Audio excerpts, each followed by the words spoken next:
இலக்கிய ரசிகர்களுக்கு என்னுடைய இந்நேர வந்தனங்கள். இன்றும் கூட ஒரு நல்ல மரபு தமிழ் இலக்கிய பாடல் ஒன்றோடு சந்திக்கிறேன்.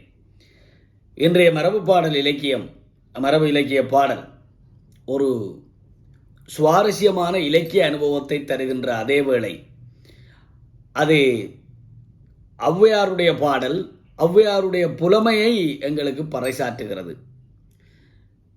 புலவர்கள் நினைத்த விடயத்தை நினைத்த மாத்திரத்தில் விரைந்து பாடுகின்ற தனி ஆற்றல் படைத்தவர்கள்.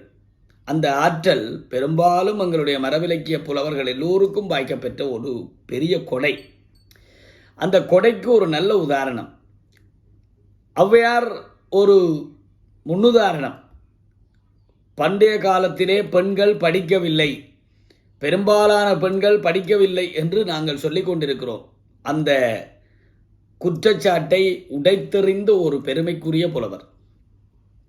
விரல் விட்டு எண்ணத்தக்க சில பேர் தான். காரைக்கால் அம்மையார், ஔவையார், திலகவதியார், சுந்தரருடைய தாயார் இசைஞானியார், இப்படி சில பேர் தான், சில பெண்கள் தான். வெள்ளி வீதியார், காக்கை பாடினியார் என்று சில பல பெண்களை சொல்லலாமே தவிர ஆண்பாற் புலவர்கள் அதிகம் பேர் இருந்த அந்த அளவோடு ஒப்பிடுகிற போது பெண் புலவர்கள் கொஞ்சம் குறைவுதான். ஆனால் அவர்கள் எல்லாம்,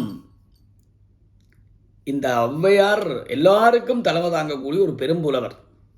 பெண்பாற் புலவர்களுக்குள்ளேயே ஒரு மகத்தான ஒரு உயர்ந்த நிலையிலே இருந்தவர். ஆனால் அன்றைக்கும் கூட இந்த பெண்பாற் புலவர்களை எல்லோரும் சமதியாக மதித்தார்கள், நடத்தினார்கள் என்று சொல்ல முடியாது. இந்த பாடல் அப்படித்தான் சொல்லுகிறது. ஒட்டக்கூத்தர் என்கின்ற புலவர் இந்த ஔவையாருடைய புலமையைக் கண்டு உலகமே விஞ்சி நின்று மதித்து போற்றி வந்த அந்த நேரத்தில் ஔவையாரை ஒரு இலக்காரமாக பார்த்திருக்கிறார். கொஞ்சம் மதிப்பு குறைவாக நோக்கியிருக்கிறார். ஔவையாருக்குரிய கௌரவத்தை கொடுக்க தவறியிருக்கிறார் என்று இந்த பாடல் பின்னணி சொல்கிறது. உண்மையிலே வீராசாமி செட்டியார் என்கின்ற ஒரு பின்னாளிலே வந்த ஒரு புலவர், ஒரு அறிஞர், இந்த இலக்கிய பாடல்களுக்கான சூழ்நிலையை தன்னுடைய கற்பனைக்கு இணங்க வகுத்து கொண்டார். அவைதான் இன்றைக்கு இலக்கிய செய்திகளாக வருகின்றவை. இந்த வினோதரச மஞ்சரி என்கிற புத்தகத்திலே வீராசாமி செட்டியார் எழுதிய விஷயங்கள் தான்.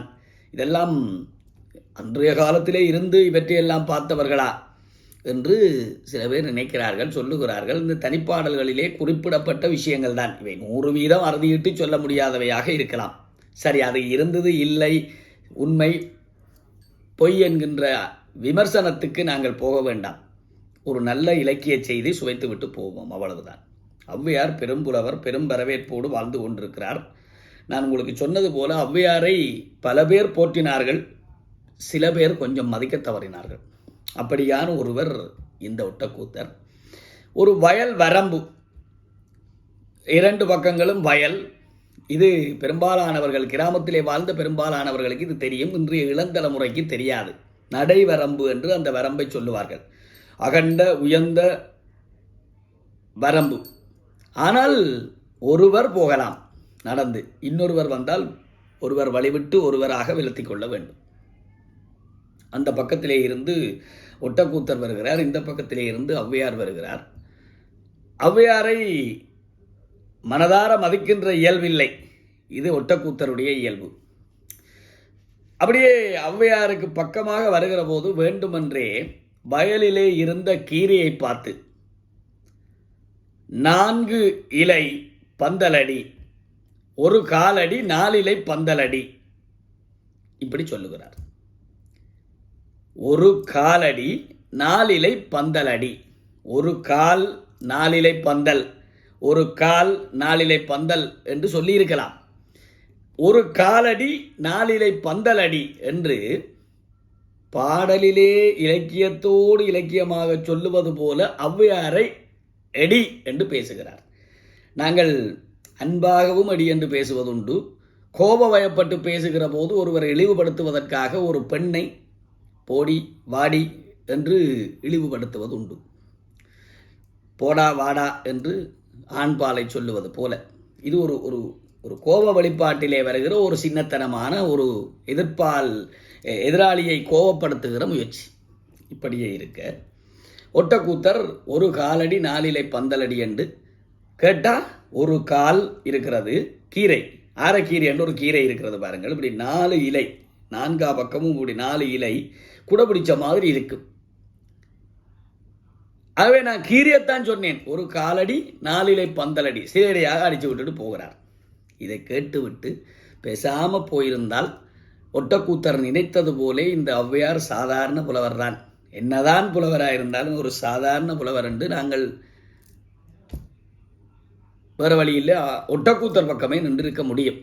ஆனால் ஔவையாருக்கு வந்ததே கோபம். அந்த நேரத்தில் பெண்ணென்ற ரீதியிலே என்னை இழிவுபடுத்துகிறாயா, மதிக்க தவறுகிறாயா, எனக்கு கொடுக்க வேண்டிய கௌரவத்தை கொடுக்க மறுத்தாயா, ஆகவே உன்னையும் நான் மதிக்கப் போவதில்லை. ஆண்பாற் புலவர்களுக்குள்ளே புகழோடும் பேரோடும் இருந்த அந்த ஒட்டக்கூத்தரை, கவிச்சக்கரவர்த்தி என்கிற பட்டம் கம்பனுக்கு வருவதற்கு முன்னால் அந்த பட்டத்தை சுமந்திருந்தவர் இந்த ஒட்டக்கூத்தர். ஒட்டக்கூத்தரை கிளி கிளி கிளி என்று கிழிச்சு தொங்க விடுது மனுஷ். ஒரு பாட்டை சும்மா 10ஆம் பசலிகள் போல திட்டி தீர்க்கவில்லை.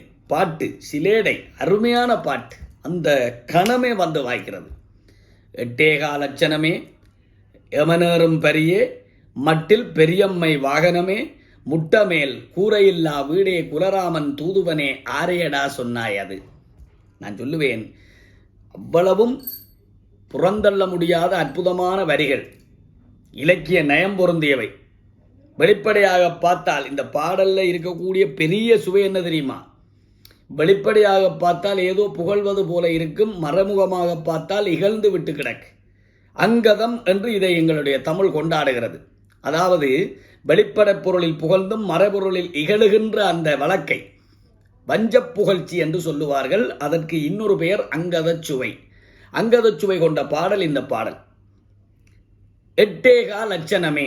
இப்போ நாங்கள் 1, 2, 3, 4 என்று 9 வரை இலக்கம், அதுக்குள்ளே பேருந்து பூஜ்ஜியத்தோடு சேர்த்து அங்கால இலக்கங்களை வளர்க்கிறோமே. இந்த வழக்கத்தை தமிழன் தனக்கென்று ஒரு வளமையாக வைத்திருந்தான். தமிழ் எழுத்துக்களாலேயே இலக்கத்தை குறிப்பது. அந்த வரிசையை நாங்கள் இன்றைக்கு மறந்து விட்டோம். பெரும்பாலானவர்களுக்கு தெரியாது. அந்த வரிசையிலே 8 என்கின்ற இலக்கம் ஆனாவை 8 என்கிற இலக்கத்தை குறிப்பதற்கு எங்களுடைய தமிழ் எழுத்திலே ஆனாவை பயன்படுத்தினார்கள்.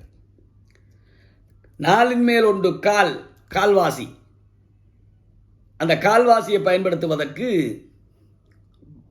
வானா என்கிற எழுத்தை பயன்படுத்தினார்கள். இப்பொழுது பாட்டுக்கு வாருங்கள். 8 லட்சணமே. லட்சணம் என்றா என்ன? அழகு. லட்சணம் என்ற சொல்லுக்கு அழகு என்று போல். அந்த பெண் லட்சணமான பெண், அந்த குழந்தை நல்ல லட்சணமாக இருக்கு. லட்சணம் என்ற அழகு. இப்போ இந்த அம்மா என்ன பண்ணுது? 8 லட்சணமே. 8க்கு ஆனா, காலுக்கு வானா, அவ லட்சணமே. அட அவ லட்சணமே என்ற அசிங்கமே. பார்க்குறவர்களுக்கு ஏதோ லட்சணம் என்று பாராட்டுற மாதிரி கிடக்கு. 8 லட்சணமே. ஜமன் ஏறும் பரியே. ஜமன் எந்த காலத்தில் பரியில் ஏறினவன். ஜமன் ஏறும் பரியே என்றா ஜமனுடைய வாகனம் எருமை. அப்போ எருமையே திட்டுறா. ஆனால் ஜமன் ஏறும் பரியே. 8 லட்சணமே யமன் ஏறும் பரியே மட்டில் பெரியம்மை வாகனமே. மட்டில் அளவில்லாத துன்பங்களை விளைவிக்கின்ற பெரியம்மை, வீட்டிலே தங்குகிற சிற்றன்னை சீதேவி, பெரியன்னை மூதேவி. மூதேவியினுடைய வாகனம் கழுதை. மட்டில் பெரியம்மை வாகனமே. முட்டை, அந்த எதுகைக்கு ஏற்ற சொல்லு. 8 முட்டை மேல் கூரை இல்லா வீடே. இந்த பாருங்க, நான் வீட்டுக்குள்ளே இருக்கிறேன். ஏன் இந்த வீட்டுக்குள்ளே வந்திருக்கிறேன்? மேலே கூரை இருக்குது. மழை பெய்தால், வெயிலரித்தால், பனி பெய்தால் இன்னும் பூச்சி புழுக்கள் விழாதபடி தடுக்கிறதுக்கு இந்த கூரை இருக்கிறபடினால. கூரை இல்லைன்னா நான் இதுக்குள்ள இருக்கிறது ஒன்று தான், முத்தத்தில் இருக்கிறது ஒன்று தான். முட்டை மேல் கூரை இல்லா வீடே குலராமன் தூதுவனே. திட்டு கடைசியா குரங்கே. கூரை இல்லா வீடேண்டா பயனற்றவனே, வீணானவனே, வீணா போனவனே. இப்பொழுது நாங்கள் பேசுவோமே, அதை செந்தமிழா இலக்கிய தமிழா பேசுது. முட்டை மேல் கூரை இல்லா வீடே கடைசியா குரங்கே என்று திட்டவனும் குலராமனுடைய தூதுவனே. குலராமனுக்கு தூது போனது ஆஞ்சநேயன். ஆஞ்சநேயன் குரங்கு வம்சம். குலராமன் தூதுவனே ஆரையடா சொன்னாயது? ஆரையடா எடி என்று சொன்ன நீ? இது ஒரு கேள்வி. ஆரையடா சொன்ன நீ? எடாண்டு எடியண்டு நீ கேட்டால் நான் எடாண்டு தான் கேட்பேன். யாரெடா சொன்ன நீ? இது ஒன்று.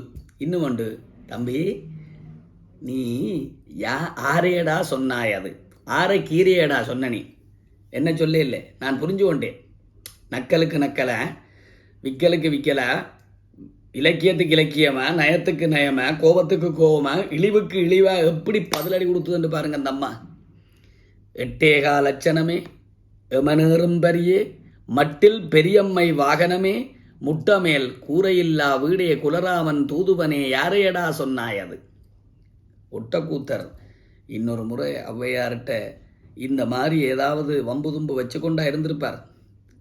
தலை அந்த ஔவையார் பக்கமே தலை வச்சு படுத்திருக்க மாட்டார். அப்படி ஆண்பாற் புலவர்களை இருத்தி எழுப்பிய நிகரற்ற புலவர் ஔவையார். ஔவையாருடைய சாதுரியத்தை பார்க்கிறோம், தமிழ் புலமையை பார்க்கிறோம், சிலேடை அங்கதம் வஞ்ச புகழ்ச்சி என்கின்ற அந்த தமிழினுடைய தாற்பயத்தை பார்க்கிறோம். நான் நினைக்கிறேன், நாரதர் கலகம் நல்லதில் முடியும் என்பார்களே, அதுபோல இந்த இழிவுபடுத்த போய்த்தானே இப்படி ஒரு அரிய பாடல் கிடைச்சது. ஒட்டக்கூத்தர்லையும் எனக்கு ஒரு மதிப்பு தான் வர பார்க்குது. ஏனென்று கேட்டால் இப்படி ஒரு அருமையான பாடலை ஔவையாரிடமிருந்து தோண்டி எடுத்த அந்த விதத்துக்காக. மற்றபடி ஔவையாரை இழிவுபடுத்தி இருந்தால் அதை போல கொடுமை வேற இருக்க முடியாது. இப்பேற்பட்ட ஒரு புலவரை அவருக்குரிய கௌரவத்தை கொடுக்க மறுத்தது ஒட்டக்கூத்தனுடைய தவறு. அருமையான பாடல் ஒன்று எங்களுக்கு பரிசாக கிடைத்தது. அந்த அரிய பாடலை உங்களுக்கு விருந்தாக படைக்க நினைத்தேன். இது போன்ற நல்ல இலக்கிய பாடல்களை கம்பனேசன் என்கின்ற இந்த யூடியூப் சேனலிலே கேட்டு பார்த்து பயன்பெற மற்றவர்களுக்கு பகிர்ந்தளிக்க ஆவன செய்ய வேண்டும் என்று உங்களிடம் கேட்டு, நல்லதோர் மரபிலக்கிய பாடல் ஒன்றோடு உங்களை சந்திக்கும் வரை உங்களிடமிருந்து விடைபெறுகிறேன். சாதனை செய்க பராசக்தி, சாதனை செய்க. நன்றி, வணக்கம்.